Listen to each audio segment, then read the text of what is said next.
All right, let's dive right in. We're about to untangle the incredibly complex, often frustrating, but absolutely vital world of corporate income tax.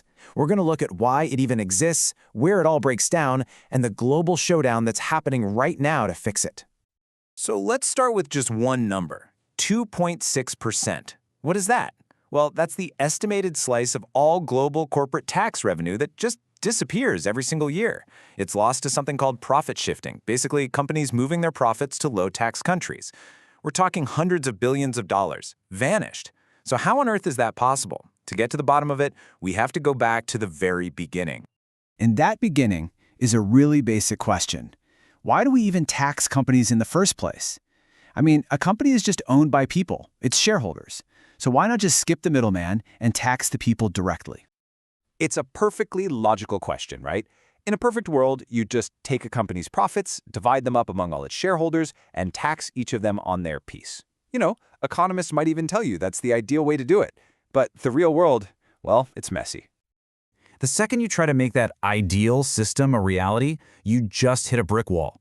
For governments, trying to track down every single shareholder, many of them scattered all over the globe, it's an administrative nightmare. And for the shareholders themselves, it would be a pretty raw deal. They'd be paying tax on company profits they haven't actually received in cash. And getting all the world's tax agencies to cooperate on that? Yeah, not going to happen. And that, right there, is why the corporate income tax was born. It's not a perfect system, not by a long shot, but it's a practical one. It's just way easier for the government to collect tax from one company instead of thousands of individual people.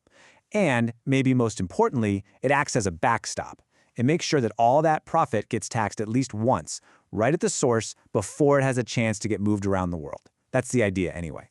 But the system we actually build has some pretty deep cracks in its foundation. You see, even if nobody was trying to cheat, the system itself creates some really weird incentives. It's not a level playing field. It's full of distortions that actually change the way companies think and make decisions about their money. Okay, take a look at this. It shows one of the biggest biases baked right into the system. Let's say a company invests £1,000 and earns a £30 return.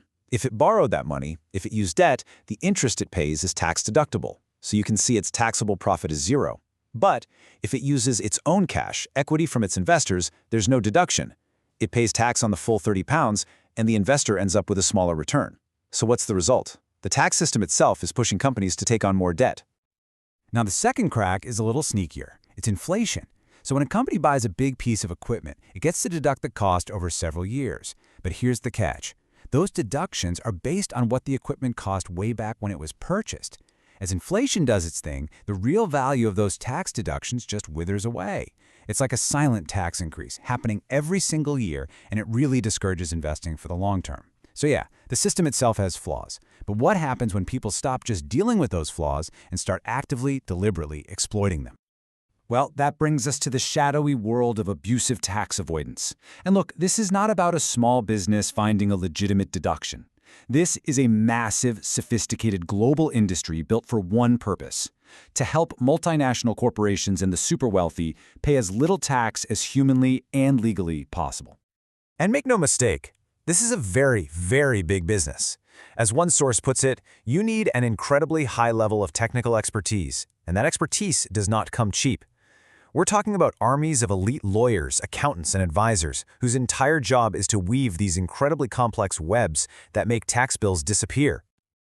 At the very heart of this whole game is a choice. How do you read the law? You can read it with the purpose of view, asking, what was the spirit of this law? What was it trying to achieve? Or you can read it with a literalist view, asking, what exactly do the words on the page say I can't do? Abusive avoidance lives and breathes in that literalist world. The argument is always, hey, if it's not explicitly illegal, it's fair game, even if it completely guts the whole point of the law. And they have a playbook, and it is a masterclass in complexity. Step 1, obscure who actually owns everything, using a maze of shell companies in offshore havens. Step 2, bounce money through a whole bunch of different countries, exploiting every tiny gap between their tax laws, like water finding cracks in a dam. The whole point is to build something so impossibly complicated that a normal tax authority can barely touch it.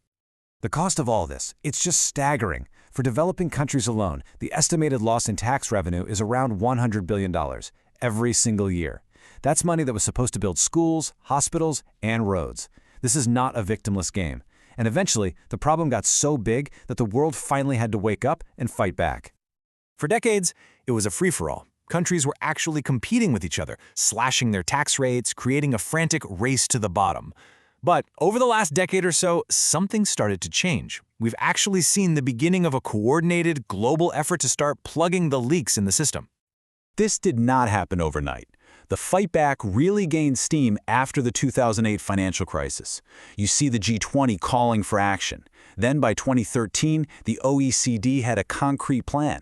And since then, we've seen these huge steps forward, like a special treaty that lets dozens of countries update their tax rules all at once. It's slow, yes, but it's a deliberate, steady process of rebuilding. The big idea driving this entire global effort is tackling something called BEPS. That stands for base erosion and profit shifting. I know, it's a mouthful, but it's actually a simple idea. It's just stopping companies from shifting their profits out of the high-tax countries where they actually make their money and eroding the tax base there. The whole goal is to force taxation to happen where the real economic activity happens. Simple as that. And this effort has given countries a whole new toolbox to work with. Some tools are all about transparency, like automatically exchanging bank information so money has nowhere to hide, or forcing big companies to report country by country where they really make their profits.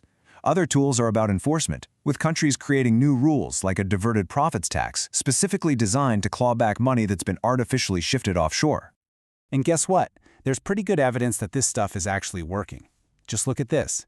After Germany signed transparency agreements with a bunch of tax havens, the number of German companies setting up shop there, that first blue bar, it actually went down. Now look at the second bar. In the tax havens that refused to be transparent, the number of German affiliates shot way up. The takeaway is clear. When you shine a bright light on secrecy, behavior starts to change. So, we've gone through all this technical stuff about tax law and global policy, but why does any of it really matter? Why should you or me or anyone care about corporate tax? Well, it all comes down to a really fundamental question about fairness and about the kind of society we all want to live in.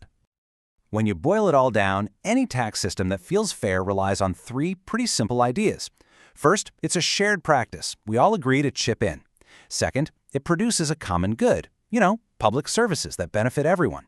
And third, the burden is shared fairly among all the people who benefit from that system.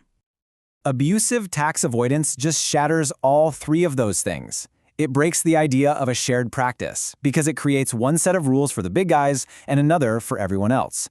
That, in turn, shifts the tax burden squarely onto the shoulders of individuals and small, local businesses who can't afford an army of tax lawyers. And in the end, it starves the whole system of the money it needs to fund the schools, the roads, the healthcare that we all depend on. Which leaves us with this final, crucial question. This whole fight over corporate tax, it's really a fight for the soul of globalization itself. Are we going to build a system that's based on cooperation, where everyone pays their fair share for the common good? Or are we going to keep sliding down this path of cutthroat competition, a race to the bottom where the rewards go to a select few and the costs are paid by everybody else? The answer is going to shape our world for decades to come.